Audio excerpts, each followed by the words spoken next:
मैं धन्यवाद करता हूं परमेश्वर का इस सुंदर समय का जो परमेश्वर ने मुझे दिया है। मैं विशेष धन्यवाद करता हूं प्रभु में मेरे भाई अनुपम डेविड, अपनी भाभी शबनम डेविड जी का, जिन्होंने ये मौका मुझे दिया कि मैं आपके समक्ष उपस्थित हो सकूं। मैं आप सभी से क्षमा चाहूँगा कि मैं थोड़ी देर से इस प्रसारण को शुरू कर रहा हूं, क्योंकि हमारी ड्यूटी लोकसभा इलेक्शन में लग गई है और मुझे आगरा में एतमादपुर में एक सेक्टर मजिस्ट्रेट बनाया गया है। मैं वहाँ से लौट के सीधा आपके पास आ रहा हूँ और मैं आशा करता हूँ कि परमेश्वर का काम नहीं रुकना चाहिए, चाहे हम कुछ भी करें। आइए परमेश्वर के वचन में चलने से पूर्व अपनी आंखों को बंद करेंगे, कुछ समय हम प्रार्थना में व्यतीत करेंगे। परमेश्वर से कहेंगे, प्रभु जो वचन आप हमें देने पर है वो आपके पवित्र आत्मा द्वारा ग्रहण किया जाए। अब प्रार्थना करेंगे। तमाम अच्छी चीज़ों के देने वाले परमेश्वर यीशु मसीह में हमारे बाप और खुदा, हम धन्यवाद करते हैं आज के दिन के लिए, दिन की तमाम आशीषों के लिए जो आपने हमें दी। इस समय प्रभु आप हमारे साथ हों, अपने पवित्र आत्मा का दान हमें दे, जिससे कि जो वचन आपका पवित्र आत्मा हमें देना चाहता है उसको लेकर हम आपको धन्यवाद कर सकें और कह सके कि आपने हमारे लिए कितने बड़े और अच्छे काम किए हैं। सब कुछ आपके हाथ में सौंप देते हैं यीशु मसीह के नाम से, आमीन।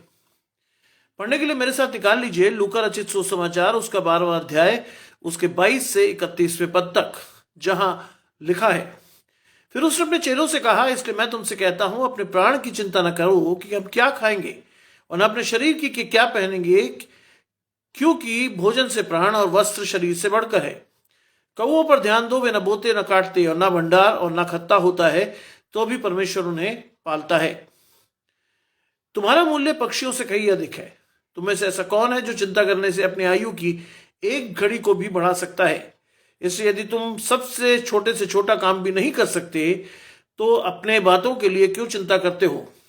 सोचने के पेड़ों पर ध्यान करो कि वो कैसे बढ़ते हैं, वे न परिश्रम करते न काटते हैं। तो भी मैं तुमसे कहता हूं कि सुलेमान भी अपने सारे विभव में उनमें से किसी एक के समान भी वस्त्र पहने हुए न था। इसलिए यदि परमेश्वर मैदान की घास को जो आज है और कल भाड़ में झोंकी जाएगी ऐसा पहनाता है, तो हे अल्पविश्वासी तुम्हें क्यों करना पहनाएगा? और तुम इस बात की खोज में न रहो कि क्या खाएंगे और क्या पिएंगे, और न संदेह करो, क्योंकि संसार की जातियां इन सब वस्तुओं की खोज में रहती हैं और तुम्हारा पिता जानता है कि तुम्हें इन वस्तुओं की आवश्यकता है। परंतु उसके राज्य की खोज में रहो तो ये वस्तुएं भी तुम्हें अपने आप मिल जाएंगी। ये क्रिस्त का सुसमाचार है। हे प्रभु यीशु क्रिस्त, आपकी स्तुति हो। आज का वचन बहुत ही साधारण है लेकिन बहुत ही प्रभावशाली वचन है, जिसमें परमेश्वर हमें समझाने का प्रयास कर रहा है कि हम व्यर्थ चिंता करके अपने जीवन में अपने दुखों को बढ़ा रहे हैं। यहां लिखा है 22वीं आयत में, फिर उसने अपने चेलों से कहा, इसलिए मैं तुमसे कहता हूं कि प्राण की चिंता न करो कि हम क्या खाएंगे और न शरीर की कि क्या पहनेंगे। ये दो चीजें आज बहुत ही प्राइम तरीके से हमारे जीवनों में स्थान रखती है। आज हम में से हर एक व्यक्ति इन दोनों चीजों पर अपना पूरा ध्यान आकृष्ट रखता है और चाहता है कि हम में से हर एक जन इन चीजों पर ध्यान रखें और इसी के अनुसार अपने जीवन को चलाएं। लेकिन आज अगर हम परमेश्वर की बात करें तो हमें दिखता है कि परमेश्वर इस बात को स्पष्ट रूप से हमसे कहना चाहता है कि तुम किसी बात की चिंता न करो। और अगली आयत कहती है, क्योंकि भोजन से प्राण और वस्त्र शरीर से बढ़कर है। क्योंकि भोजन जो है वो प्राण से बढ़कर है, वो प्राण से बढ़कर नहीं है, और ना ही वस्त्र शरीर से बढ़कर है। लेकिन हम व्यर्थ चिंता करके इन सारी चीजों के लिए अपनी जीवन को नाहक चिंता में डालते हैं, और परमेश्वर आज उसी चिंता को हटाते हुए हमें यह कहने का प्रयास कर रहा है कि हम किस तरह से अपने जीवन को व्यतीत करें। आगे लिखता है, कौओं पर ध्यान दो, वे न बोते हैं न काटते और ना उनके भंडार ना उनका खत्ता होता है, तो भी परमेश्वर उन्हें पालता है। God is giving us the example of a crow. परमेश्वर एक पक्षी का एग्जाम्पल देकर हमें सिखाना चाहता है कि ना तो वो अपने जीवन में कुछ बोते हैं, ना काटते हैं, ना उनका कोई भंडार होता है, ना उनके पास कोई खत्ता होता है, तो भी परमेश्वर उन्हें पालता है। हम अपने जीवन में बड़ी चिंता करते हैं, अपने बच्चों की चिंता करते हैं, अपने परिवार की चिंता करते हैं, और इसी वजह से शायद हम परमेश्वर को छोड़कर शैतान के साथ जुड़ जाते हैं। कहने सुनने में ये बात अच्छी नहीं लगती, लेकिन वास्तव में अगर आप ये देखें तो आप ये पाइएगा कि हम ऐसा चाहे अनचाहे में करते हैं, क्योंकि हम परमेश्वर के इस वचन की अवहेलना करते हुए हम अपने वस्त्र की भी चिंता करते हैं, हम अपने भोजन की भी चिंता करते हैं और लगातार हम इसके लिए परिश्रम भी करते हैं। मैं ये नहीं कह रहा कि परिश्रम ना करें, लेकिन मैं ये कह रहा हूं कि सब कुछ नहीं है ये चीजें। इसके लिए जब आप परिश्रम करते हैं तो मेरा तरीका अपनाइए जो मैं अपनाता हूं। मैं जब भी कोई काम करता हूं या करने जाता हूं तो सबसे पहले परमेश्वर को अपने आगे रखकर उस काम को शुरू करता हूं, क्योंकि यदि परमेश्वर हमारी ओर है तो हमारा विरोधी कोई नहीं हो सकता। इस विश्वास के साथ मैं अपने काम को शुरू करता हूं और परमेश्वर मेरे हर काम में मुझे सफलता देता है। आज तक ये मेरी गवाही है कि काम कितना दुरूह, कठिन, जटिल हो, यदि परमेश्वर आपके साथ है तो आपका विरोधी कुछ नहीं कर सकता। ये सारी चीजें आपको अपने जीवन में डालनी है, ये सारी चीजें आपको अपने जीवन में उतारनी है और ये सारी चीजें आपको जीवन में उतारते हुए अपने आप को समर्पित कर देना है परमेश्वर को, क्योंकि परमेश्वर आपको कौवे का एग्जाम्पल देते हुए ये कहना चाहता है कि उनके पास ना खत्ते ना भंडार होते हैं तो भी परमेश्वर उन्हें पालता है। आज मैं और आप खत्ता भी चाहते हैं, भंडार भी, लेकिन उसके बावजूद भी शायद चीजें पूरी नहीं पड़ रही। आज उसके बावजूद भी हम कहीं ना कहीं अतृप्त महसूस करते हैं। आज उसके बावजूद भी हम कहीं ना कहीं अपने आप को ठगा सा महसूस करते हैं, क्योंकि हम परमेश्वर को अपने साथ लेकर नहीं चलते। आज सबोपदेशक में लिखा है कि तुम दिन रात परिश्रम करते और दुख भरी रोटी खाते हो। आज हम सब दिन रात परिश्रम करते हैं और दुख भरी रोटी खाते हैं, लेकिन तब भी हमें ये भान या एहसास नहीं होता कि हमें परमेश्वर को अपने साथ लेकर चलना है। आज जीवन में जब आप अपने आप को देखो या पलट कर देखो तो ये चीज बहुत इंपॉर्टेंट है कि आप सभी को अपने जीवन में इस बात का ख्याल रखना चाहिए कि हम मसीही हैं। मैं जानबूझकर ईसाई शब्द इस्तेमाल नहीं करता, क्योंकि ये शब्द मुझे कभी भाया नहीं। मैं हमेशा अपनी कम्युनिटी के लिए मसीही शब्द इस्तेमाल करता हूं, क्योंकि मसीह शब्द का अर्थ है मज़ा किया हुआ व्यक्ति या अभिषिक्त। यदि आपको और मुझे परमेश्वर ने चुना है तो परमेश्वर ने आपको अपनी मिरास का संभागी ठहराया है।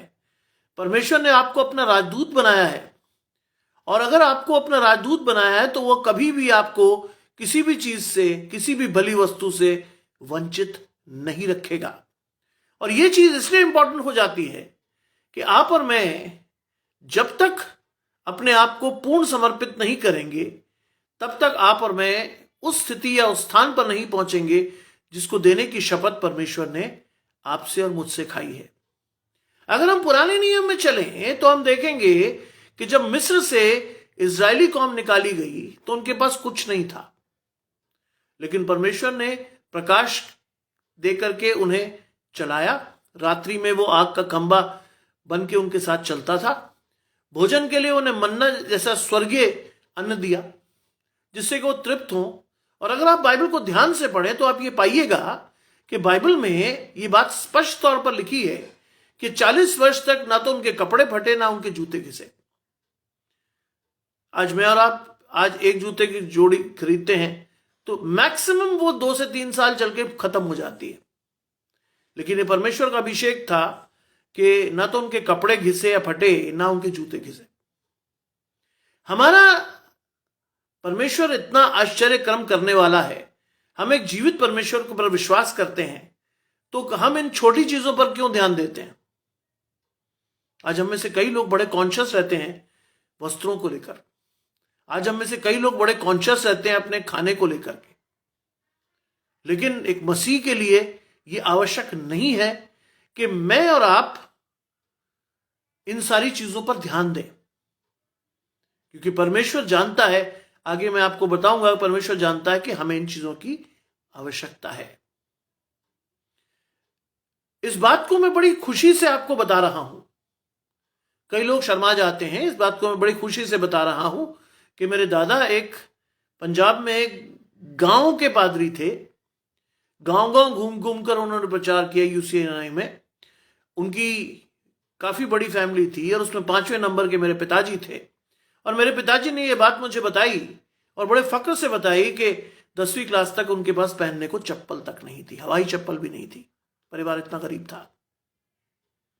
लेकिन जो चीज मैंने अपने पिता से, अपने दादा से इनहेरिट की, वो थी परमेश्वर पर विश्वास।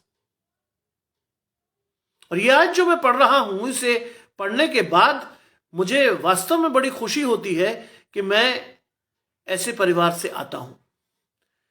24वीं आयत कहती है, कौओं पर ध्यान दो, वे न बोते न काटते, न उनके भंडार न उनका खत्ता होता है, तो अभी परमेश्वर उन्हें पालता है। आज परमेश्वर हमें पालता है। मैं एक छोटा सा इंसिडेंट आपके साथ शेयर कर रहा हूं। मेरे दादा नाहन में पोस्टेड थे और एक समय था जब घर में कुछ खाने को नहीं था। मेरे दादा और दादी दोनों पंजाबी बैकग्राउंड से मसीह में आए थे,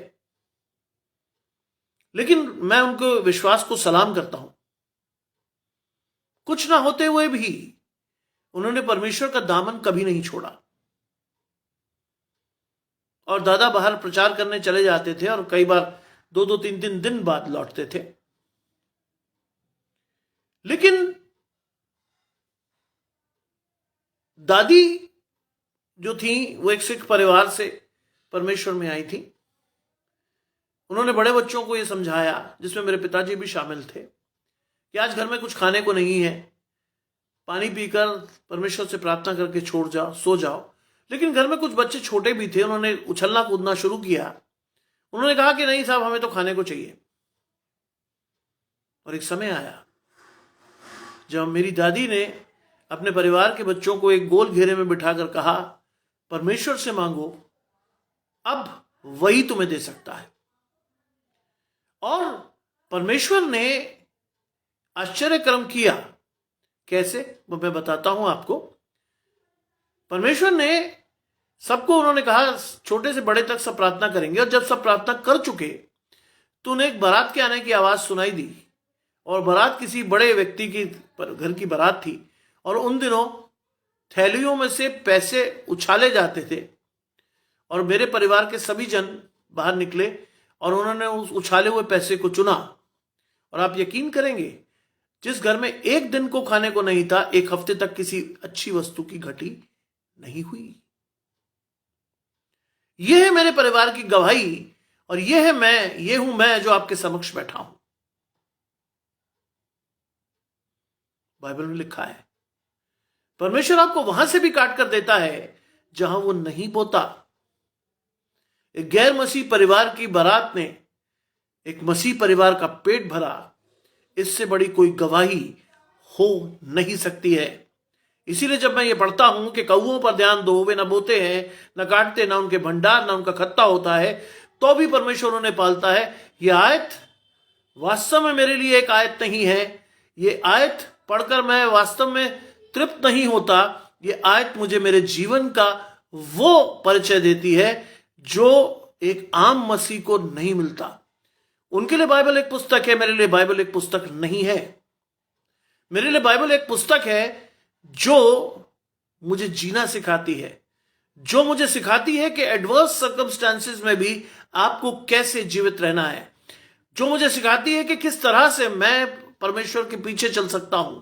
क्योंकि बाइबल कहती है, जो मेरे पीछे आना चाहे वो अपना क्रूस उठाए, अपने आपे से इनकार करे और मेरे पीछे हो ले। आज बहुत मुश्किल है अपने आपे से इनकार करना, क्योंकि मैं और आप अपने आपे से इनकार करना नहीं जानते। और ये जो चीज है, इसमें ये लिखता है कि तुम्हारा मूल्य पक्षियों से कहीं अधिक है। That is what God is wanted us to no.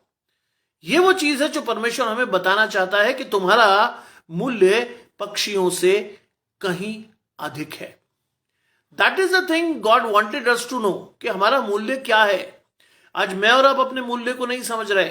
आज मेरे और आपकी नजर में हमारा मूल्य शून्य है। आज मैं आपको एक छोटी सी जमात के रूप में देखते हैं क्योंकि मसीह लोगों की जमात बहुत कम है, लेकिन परमेश्वर कहता है तुम्हारा मूल्य पक्षियों से अधिक है।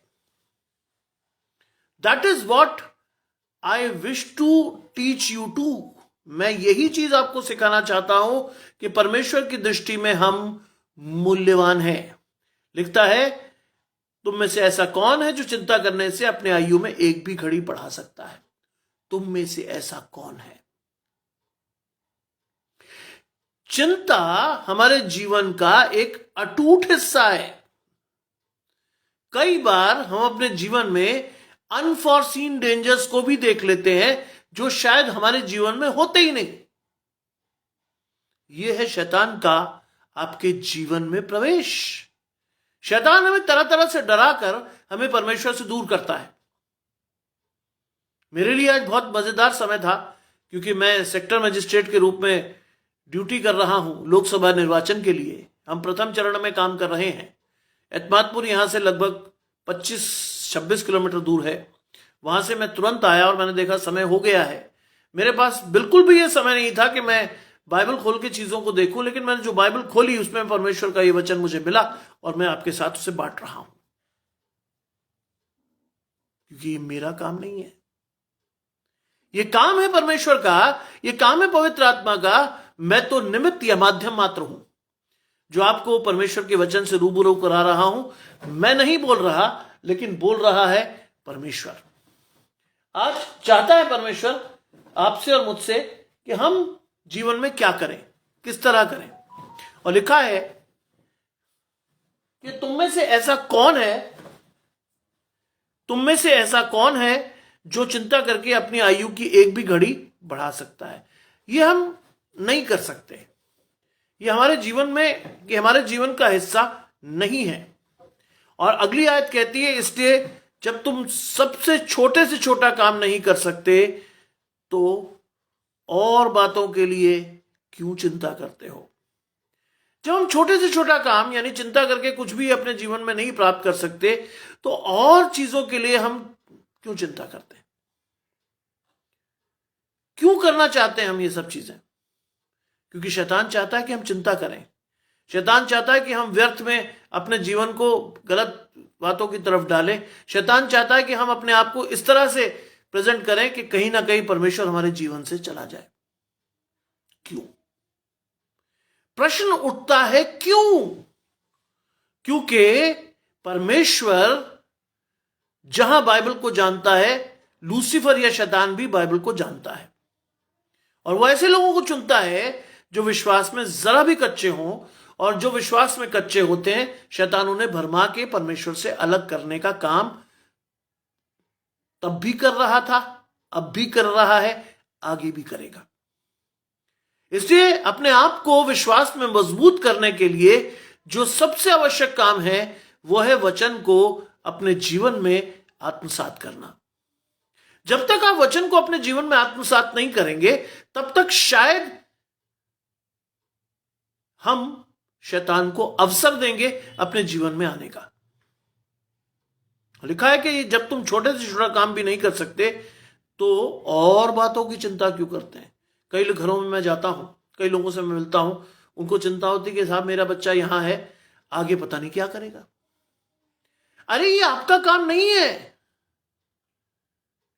ये काम परमेश्वर का है। खुदा ने दिया, खुदा ने लिया, खुदा का नाम मुबारक हो। इसलिए जबकि परमेश्वर ने आपको बच्चा दिया है तो परमेश्वर उसकी देखभाल करेगा। सिर्फ आवश्यकता यह है कि मैं और आप उसे प्रभु में बढ़ाएं। मैं और आप उसे शिक्षा दें कि वो परमेश्वर के वचन को पढ़े जो उसके लिए राह के रोशनी के लिए, जो उसकी राह के लिए, मार्ग के लिए उजाला हो, जो उसके जीवन का रास्ता बने। लेकिन दुर्भाग्यवश मैं और आप ऐसा कर नहीं रहे हैं। मैं बहुत सारे पेरेंट्स को जानता हूं जिनके बच्चे बाइबल ना तो पढ़ते हैं ना बाइबल को पढ़ने का शौक रखते हैं। आज जीवन में इस बात का ध्यान रखिएगा कि अगर आप चाहते हैं कि आपका बच्चा जीवन में आगे बढ़े या परमेश्वर में आगे बढ़े तो यह आवश्यक है कि उसको परमेश्वर के प्रकाश में आगे बढ़ाइए, उससे कहिए कि दिन में शुरुआत में आप बाइबल के कुछ वचनों के साथ अपनी शुरुआत करें, दुआ के साथ अपनी शुरुआत करें, परमेश्वर को आगे रखकर अपनी शुरुआत करें और देखिए परमेश्वर आपके लिए क्या करता है। मैं जब बहुत छोटा था तो मेरी मां ने इस बात के लिए मुझे प्रेरित किया कि मैं क्या करूं। मेरी मां ने इस बात के लिए मुझे प्रेरित किया कि मैं क्या करूं।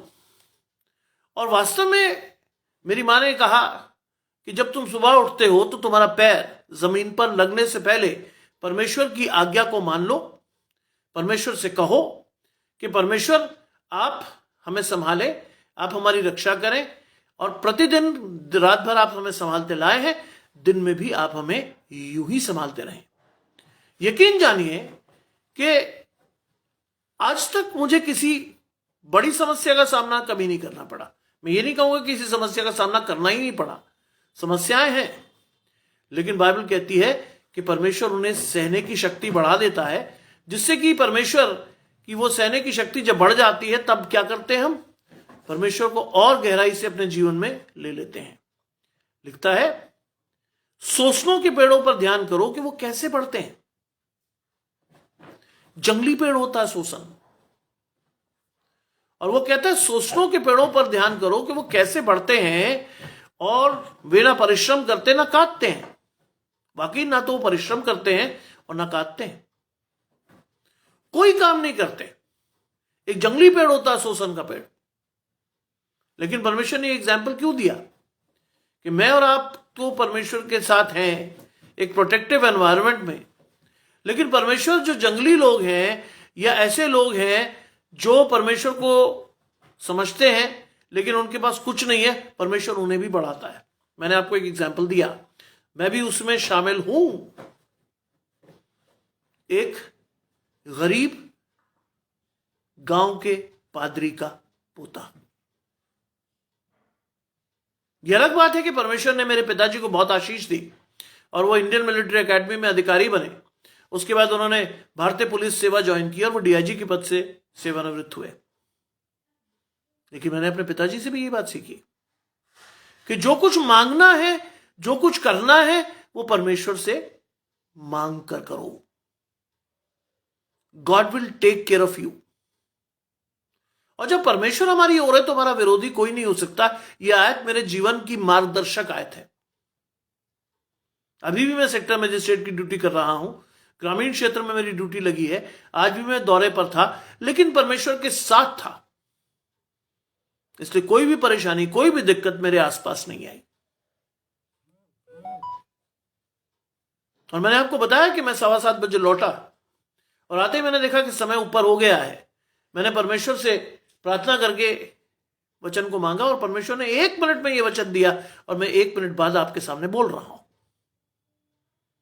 That is the work of God. ये मेरी कोई आशीष नहीं है, ये परमेश्वर का काम है जो परमेश्वर बढ़ा रहा है। एक बार दिल ने कहा, एक बार शैतान ने कहा कि आज रहने दे, तू लेट हो गया है। बाइबल में लिखा सब कुछ टल जाए, लेकिन परमेश्वर का वचन कभी नहीं टलेगा। मैंने तुरंत शैतान को डांट के मैंने कहा नहीं भाई साहब, 15 मिनट लेट ही सही, लेकिन जो गाने का पार्ट है, जो मैं प्रेज एंड वर्शिप करता हूं, वो 15 मिनट करता हूं, वो गया तो गया, कोई बात नहीं, लेकिन परमेश्वर का वचन नहीं जाना चाहिए। वो मेरे मार्ग के लिए उजाला है। क्या जाने इस वचन के सुनने से किसी के जीवन में परिवर्तन हो। क्या जाने मैं परमेश्वर के राज्य के लिए एक आत्मा को जीत लूं। क्या जाने परमेश्वर का यह वचन किसी के जीवन में इतना गहरा कार्य करे कि वो मुझसे भी बेहतर प्रचार करने में समर्थ हो। बाइबल में लिखा है बोने वाले आप हैं, लेकिन बढ़ाने वाला कौन है? परमेश्वर। आज मेरे मन ने कहा कि आज तू इस बीज को बोएगा तो हो सकता है कि परमेश्वर इसको किसी और के लिए सींच कर पेड़ बनाए। हो सकता है परमेश्वर किसी के मन में इतना गहरा काम करे कि वो तेरे से बेहतर प्रचार करने में सक्षम हो। और इसी बात ने मुझे प्रेरित किया। मैं वही कपड़े पहना हूं जो मैं सुबह से पहना था। मैंने ये भी जहमत नहीं उठाई मैं कपड़े उतारूं। मैं लगातार परमेश्वर के राज्य में के लिए आ गया, क्योंकि परमेश्वर का राज्य अगर हमारे जीवन में है तो कोई शक्ति हमें कुछ नहीं कर सकती।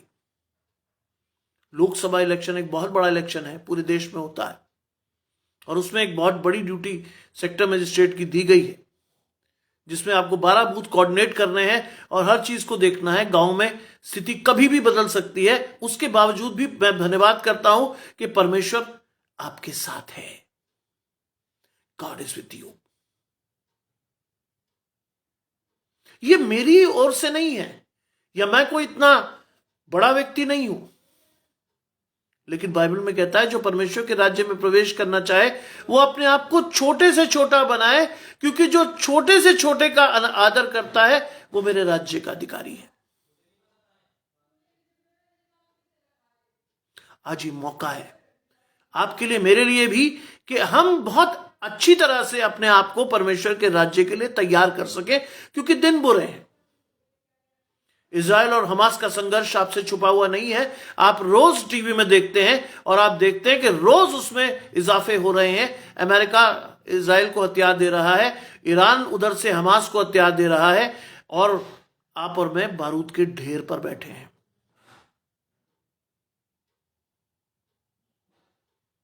और लिखा है जब तुम ये बातें होते हुए देखो तो ये जान लो कि परमेश्वर का आगमन निकट है, वरन द्वार ही पर है। वरन द्वार ही पर है। अगर आप इस बात को समझते हो तो बाइबल में लिखा है कि परमेश्वर ने यह अधिकार किसी को नहीं दिया, इवन अपने पुत्र को भी नहीं दिया। और नतीजा यह है कि परमेश्वर ने यह अधिकार इसलिए नहीं दिया क्योंकि परमेश्वर इस अधिकार को अपने पास सुरक्षित रखना चाहता है। बट परमेश्वर ने आपको इंडिकेशंस दिए हैं बाइबल में, इसीलिए लिखा है आदि में वचन था, वचन परमेश्वर के साथ था, वचन ही परमेश्वर था। और जिस वचन को आपको परमेश्वर ने दिया है वही परमेश्वर है।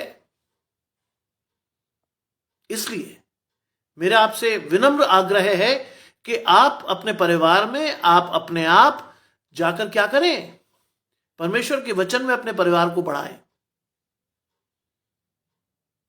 बाइबल में लिखा है तब तू और तेरा घराना बच जाएंगे। आज आपके और मेरे जीवन का ध्येय क्या होना चाहिए? Eternal life. लेकिन आज आपके और मेरे जीवन का ध्येय क्या है? वस्त्र और भोजन, इसके अतिरिक्त कुछ नहीं। आज बड़ी चिंता करते हैं हम कि साहब सूट ऐसा पहनेंगे, टाई ऐसी लगाएंगे, बेल्ट ऐसा पहनेंगे, जूता ऐसा पहनेंगे, जिम जाके शरीर को बढ़ाएंगे, ये खाएंगे वो खाएंगे। लेकिन बाइबल में लिखा है हम अपनी आध्यात्मिकता की चिंता बिल्कुल नहीं करते। शरीर नष्ट हो जाएगा, मिट्टी है मिट्टी मिल जाएगा, लेकिन आत्मा परमेश्वर के पास लौटेगी। क्या मुंह लेकर लौटेगी? कि मैंने और आपने परमेश्वर के वचन को का अनादर किया, मैंने और आपने परमेश्वर के वचन को नहीं पढ़ा, मैं और आप परमेश्वर के लिए अपने आप को तैयार नहीं कर पाए। और इसीलिए हम जैसे लोगों के लिए लिखा है कि इधर उधर से आकर लोग जो है परमेश्वर के राज्य में प्रवेश कर जाएंगे और राज्य की संतान बाहर खड़ी रह जाएगी। वचन बहुत कड़वा है लेकिन सत्य है। लिखा है सोसलों के पेड़ों पर ध्यान करो कि ना बढ़ते हैं, ना परिश्रम करते, ना काटते हैं, तो भी मैं तुमसे कहता हूं कि सुलेमान भी अपने सारे विभव में से उनमें से किसी एक के समान वस्त्र पहने हुए नहीं था। God compared a wild tree with the grandeur of Solomon. परमेश्वर ने एक जंगली पेड़ का उदाहरण सुलेमान के विभव के साथ साझा किया और क्या कहा? कहा कि सुलेमान भी उसके समान वस्त्र पहने हुए नहीं था। सोचिए कितनी बड़ी बात परमेश्वर ने कहा। आज आप और मैं तो कहीं बेचते नहीं सुलेमान के सामने कुछ, मैं और आप तो कहीं स्टैंड भी नहीं करते।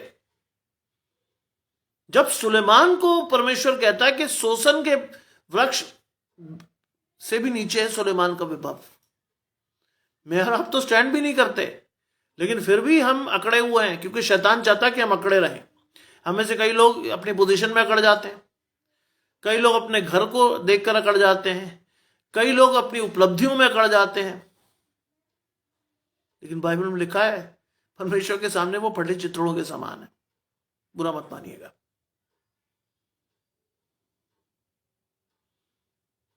मैं परमेश्वर का धन्यवाद करता हूं कि परमेश्वर ने मुझे एक बड़े कॉलेज में, सेंट जॉन्स कॉलेज आगरा में, एक एसोसिएट प्रोफेसर के पद पर रखा है।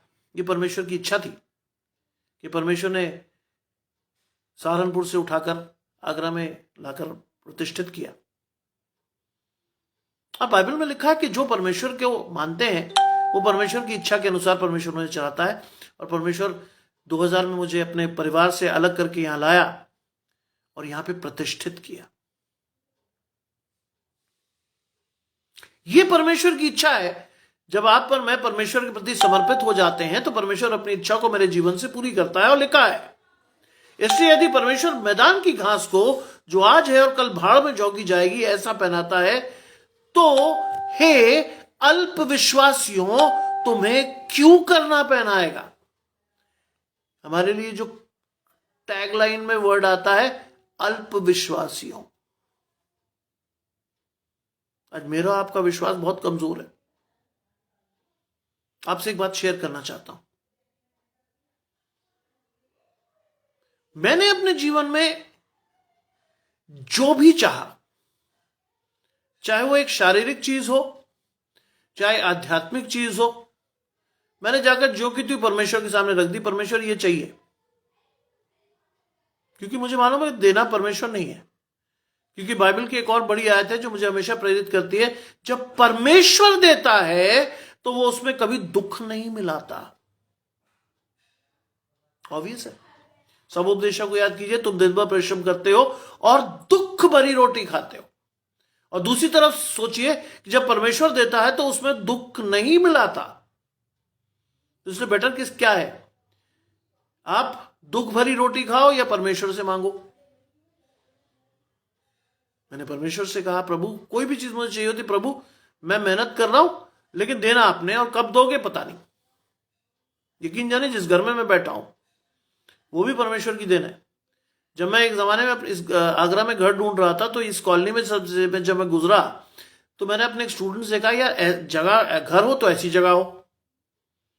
तो मेरा स्टूडेंट मुझे जानता था, वो बोला, गुरु जो यहां से 2-3 किलोमीटर दूर है, आप कॉलेज से 9 किलोमीटर दूर तो आप घर ले नहीं पा रहे, यहां इतनी पॉश कॉलोनी में आपको घर मिलेगा। मैंने परमेश्वर से कहा, प्रभु अगर कभी घर देना तो ऐसी जगह देना। ये बात मैंने 2003 में कही थी। परमेश्वर ने 2006 में एग्जैक्टली उसी जगह पर जहां मेरे मुंह से ये निकला था, परमेश्वर ने वो स्थान मुझे दिया। आज मेरा घर है वहां। मेरी जीवित गवाही है। परमेश्वर से मांग और देख वो पूरा करता है या नहीं। परमेश्वर ने पूरा किया। आज लोग नौकरी के पीछे भागते हैं, बहुत बहुत दुखी हो के कि साहब नौकरी मिल जाए मिल जाए मिल जाए। कैसे ही मिल जाए, इतने पैसे दे देंगे, रिश्वत दे देंगे, फलाना कर देंगे, ये कर देंगे, वो कर देंगे। परमेश्वर ने ऐसा करने ही नहीं दिया मुझे। 94 में मेरे रिजल्ट आया, उसके बाद 3 महीने बाद कॉन्वोकेशन हुआ, और कॉन्वोकेशन में जाने के बाद मुझे पता चला कि मैं यूनिवर्सिटी में 3rd आया हूं।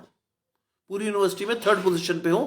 और जब मैंने कॉन्वोकेशन में डिग्री प्राप्त की तो वीसी ने मुझे कहा कि चाय पर मिलना। मिला, और उसने मुझे कहा कि कल से तुम उस कॉलेज में पढ़ा रहे हो जहां तुम पढ़े थे। 23 वर्ष की उम्र, कोई टीचिंग डिग्री नहीं, लेकिन परमेश्वर को यह भाया कि ये बच्चा वहां पढ़ाए जहां ये पढ़ा है। मैंने पढ़ाया और 5 साल में परमेश्वर ने मुझे नेट और पीएचडी दोनों करने का सुअवसर दिया। और उसके बाद जब मैं यहां आया 23 वर्ष पूर्व, तो परमेश्वर ने ये सारी चीजें मेरे लिए पहले से तैयार कर रखी थी। आज 29वें वर्ष में मैं प्रवेश कर गया हूं। 23 साल की उम्र से मैंने 29 साल पूरे कर लिए हैं। पढ़ाते पढ़ाते 29वें साल पूरा हो जाएगा नवंबर में। और मैं परमेश्वर का धन्यवाद करता हूं, परमेश्वर का, कि परमेश्वर ने सारी चीजें इतनी मैजिकली करी कि शायद अगर मैं भी करता तो नहीं कर पाता। आज लोग कहते हैं कि साहब नौकरियों के इतने पैसे लगते हैं। यकीन कीजिए, मैं बहुत बड़ी गवाही दे रहा हूं आपको, मैंने अपनी नौकरी के लिए 25 पैसा खर्च नहीं किया। क्योंकि जब परमेश्वर देता है तो वो उसमें दुख मिलाकर नहीं देता। मुझे कई लोग कहते हैं you are a living example of God. मैं उन्हें कहता हूं नहीं भाई, कहां परमेश्वर के साथ जोड़ रहे हो मुझे। हां, मुझे एक चीज हमेशा से पता है कि मेरे साथ कुछ चीजें बुरी भी हुई, ऐसी बात नहीं सब कुछ बहुत अच्छा हो, बुरी भी हुई, लेकिन परमेश्वर तब भी मेरे साथ था, आगे भी रहेगा। ये आश्वासन अगर आपके जीवन में है तो आप उस आयत से अपने आप को बहुत दूर रखोगे। तुम चिंता करके अपनी आयु की एक भी घड़ी बढ़ा नहीं सकते। आज मैं बिल्कुल चिंता नहीं करता। मेरे 2 बेटे हैं, एक 4th में और एक MA में, दोनों के बीच में 11.5 साल का फर्क है। और मैं परमेश्वर से कहता हूं प्रभु आपकी इच्छा इनके जीवनों में पूरी हो, क्योंकि आपने दिए। और यकीन जानिए परमेश्वर उनके जीवनों में अपनी इच्छा को बहुत शानदार तरीके से पूरा करेगा, ऐसा मैं जानता हूं। दिखा है। हे अल्प विश्वासियों, क्या तुम्हें नहीं पहनाएगा? हम तो बेचारे वहीं मर जाते हैं। कपड़े क्या पहनेंगे, है ना, क्या खाएंगे, क्यों भूल जाते हैं हम कि इज़राइल कौम की इतनी बड़ी भीड़ को परमेश्वर ने स्वर्ग से मन्ना खिलाया था। क्या मुझे ही नहीं खिला सकता? अपना काम करते जाइए और उसे समर्पित कर दीजिए परमेश्वर को, क्योंकि बाइबल में लिखा है जिसको जो दिया गया वो उसमें लगा रहे। मुझे पढ़ाने का काम दिया गया, मैं पूरी शिद्दत से कोशिश करता हूं उसमें लगा रहा हूं, जिससे कि मैं परमेश्वर के सामने दोषी नहीं ठहरूं। लिखा है तुम इस बात की खोज में ना रहो कि क्या खाएंगे क्या पिएंगे, और ना संदेह करो। क्या खाएंगे क्या पिएंगे तो ठीक है, पिछली जो बात है वो बड़ी मजेदार है। और ना संदेह करो। संदेह करने की बात को अगर आपको तस्दीक करनी है बाइबल में क्या लिखा है, तो आप याकूब की पत्री में जाएंगे, बुक ऑफ जेम्स में जाएंगे, उसमें देखेंगे। उसमें लिखा है अगर तुम संदेह करते हो तो तुम क्या हो? तुम दुचते हो, डुअल माइंडेड। तुम दुचते हो और ये ना समझो कि तुम्हें परमेश्वर से कुछ मिलेगा। You won't get anything from God. क्योंकि क्या करते हैं दुचित लोग? संदेह करते हैं। और जब हम संदेह करते हैं तो हम उसी पर घड़ी परमेश्वर की आशीषों से महरूम हो जाते हैं। बाइबल में लिखा है जिस बात के लिए तुम मांग लो उसके लिए धन्यवाद करो कि परमेश्वर तुम्हें दे चुका। 10 परेशानियां मुझे भी हैं, डायबिटीज है, ये है, वो है, फलाना है, लेकिन मैं परमेश्वर से मांगकर चलता हूं प्रभु अभी नहीं, क्योंकि जब तक मेरे परिवार मेरे दायित्व पूरे ना हो प्रभु अभी मत बुलाना।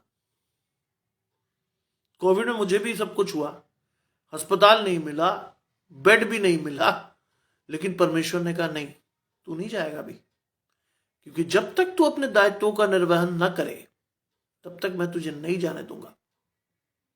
यह परमेश्वर की जीवित आशा जो आज मैं धारता हूं। मुझे कुछ नहीं होगा। कई लोग लोकसभा इलेक्शन की ड्यूटी कटवाने में एड़ी चोटी का जोर लगा देते हैं कि सब किसी तरह कट जाए। बहुत ज्यादा स्ट्रेनुअस ड्यूटी है। मैं अब तक 7 इलेक्शन करवा चुका हूं, ये 7वां है। मैं कभी नहीं गया ड्यूटी कटवाने। क्यों? अरे परमेश्वर को ओढ़ लो, परमेश्वर को पहन लो, परमेश्वर को आगे चलाओ, सब कुछ आसान हो जाएगा। लोग कहते हैं आपको डर नहीं लगता? मैंने लगता, लेकिन मैं तब भी नहीं जाऊंगा। क्यों नहीं जाऊंगा? क्योंकि परमेश्वर मेरी ओर है तो मेरा विरोधी कोई नहीं हो सकता, इसलिए नहीं जाऊंगा। कई लोग कहते हैं बड़े सीनियर हो गए साहब, ऐसा कर लीजिए वैसा कर लीजिए। मैंने कहा भाई देखो, सरकार ने नाम के साथ ड्यूटी लगाई है, तो परमेश्वर को भी ये इच्छा होगी कि यस, ये आदमी काम करेगा। और कई बार ऐसी जगह पर हम परमेश्वर की महिमा अपने कामों द्वारा दिखा रहे होते हैं। जितनी निष्ठा से हम काम करते हैं, उतने ही लोग हमसे प्रभावित होकर परमेश्वर की ओर देखते हैं। ये मेरा मानना है। अपने आप को समर्पित कर दीजिए परमेश्वर को और देखिए परमेश्वर आपके जीवन से कितनी सेवा ले सकता है। इसीलिए लिखा है संदेह ना करो। आगे लिखता है क्योंकि संसार की जातियां इन सब वस्तुओं की खोज में रहती हैं। यस, आप पूरे संसार में देख लो, आप क्या करते हैं कि साहब सूट हो तो अरमानी का हो, बैग हो तो गुची का हो, परफ्यूम हो तो ब्रांडेड हो। संसार की सभी जातियां इसकी खोज में रहती हैं।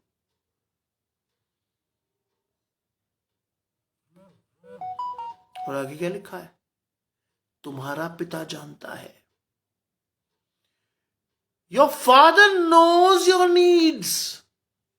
आपका परमेश्वर, आपका पिता ये जानता है कि आपको भी इनकी आवश्यकता है।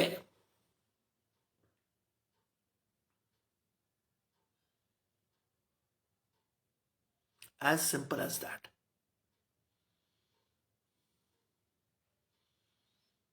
आप परमेश्वर के सामने जाकर अपने आप को समर्पित कर दीजिए, देखिए परमेश्वर क्या क्या करता है आपके लिए।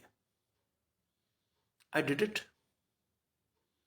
आप यकीन करेंगे, लॉकडाउन में लोग दुखी हुए, मैं दुखी नहीं हुआ, क्योंकि जहां सब दरवाजे बंद थे, परमेश्वर ने ये ऑनलाइन दरवाजा मेरे लिए खोला। और आज लगभग 4 वर्ष से भी अधिक समय हो गया है जब मैं प्रीच करता हूं। और अगर आप 4 वर्षों का जो कुल जमा खर्च मुझसे पूछें, तो आप जानिएगा कि मेरे पास एक लिखा हुआ शब्द भी नहीं है। कई लोगों ने कहा साहब आपकी तो बहुत मोटी बुक बन गई होगी सरमन्स की। मैंने कहा नहीं भाई, एक लिखा हुआ शब्द, एक टुकड़ा भी मेरे पास नहीं। बोले क्यों, फिर क्या होता है? मैंने कहा परमेश्वर का काम है भाई, मैं क्यों लिखूं? मैं क्या अपनी सीमित बुद्धि से असीमित परमेश्वर को का बयान कर सकता हूं? नहीं, पवित्र आत्मा है जो करेगा। आप बाइबल की उस आयत को अपने जीवन में आत्मसात कर ले, मैं तुम में रहूंगा, चलूंगा, फिरूंगा और अपने काम करूंगा। आज परमेश्वर का पवित्र आत्मा मुझ में रहता, चलता फिरता और अपने काम करता है। As simple as that.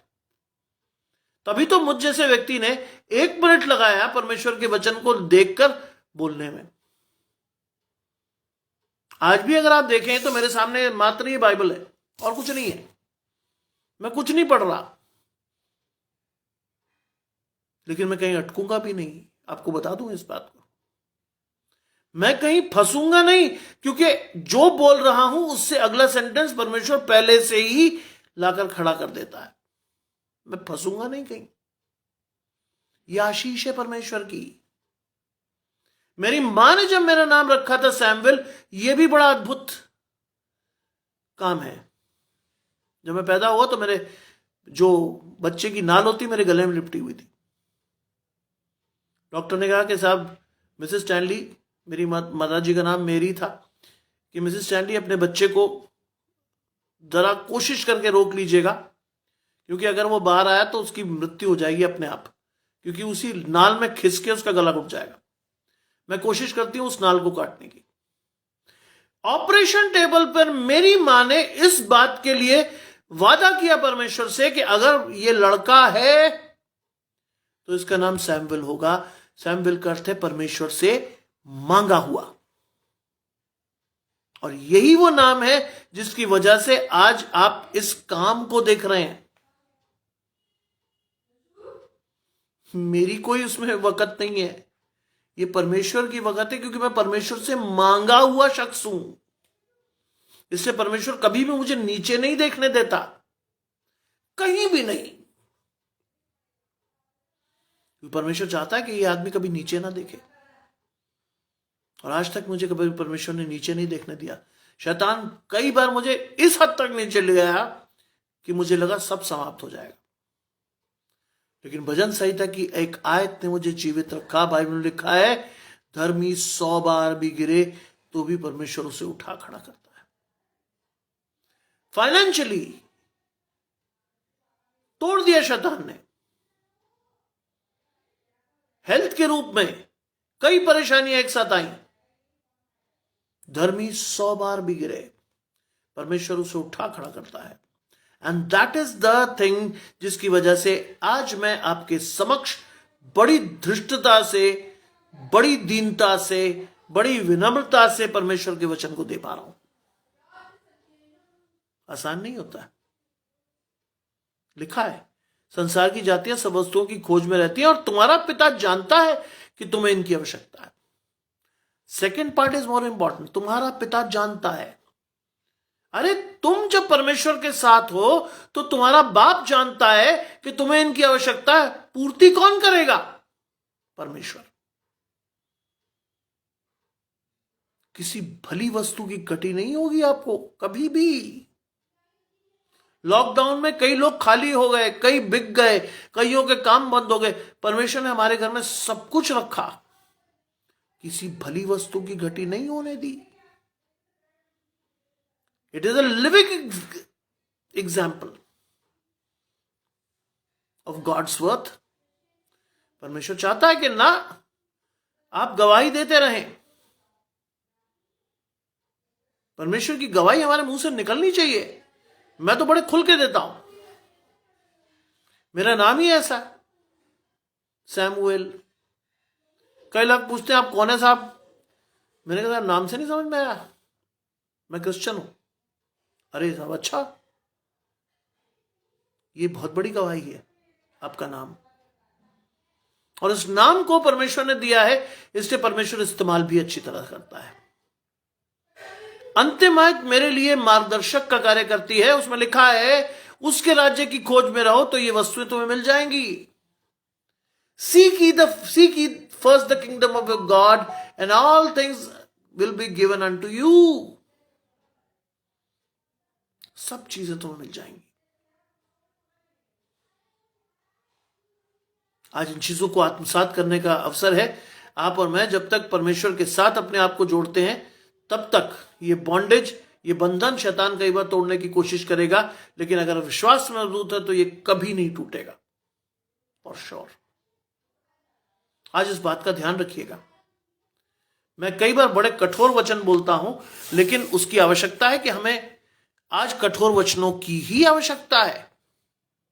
As simple as that. अगर मैं और आप मीठे मीठे वचनों को बोलें कि साहब प्रभु का धन्यवाद हो, praise the Lord, God bless you, इससे आगे चलिए। उन कठोर कटु सत्यों का सामना कीजिए जो परमेश्वर आपको चाहता है कि आप सामना करो। अपने आप को तैयार करो आने वाले समय के लिए जो कि बुरा है। आइए हम प्रार्थना करें। तमाम अच्छी चीजों के देने वाले परमेश्वर यीशु मसीह में हमारे बाप और खुदा, हम धन्यवाद करते हैं सुंदर अवसर के लिए जो कि आपने और मुझे और इस पूरे समाज को दिया है। चाहता हूं प्रभु हमारी मन की और आत्मिक आंखों को खोलें, जिससे कि हम सच्चाई को देख पाने में सक्षम हो, अपने जीवन को मूल्यवान समझकर समर्पित कर सकें आपको, अपने शरीर को आपके समक्ष दे सकें, क्योंकि शरीर वस्त्र से और भोजन प्राण से बढ़कर है। ये बात जब तक हम नहीं सीखेंगे तब तक शायद हम आपके राज्य में प्रवेश करने के लिए अपने आप को तैयार नहीं कर पाएंगे। सब कुछ मांग लेते हैं आपके प्रिय पुत्र यीशु मसीह के नाम से, सुने और ग्रहण करें, आमीन। आपको मेरे और मेरे परिवार की ओर से जय मसीह की।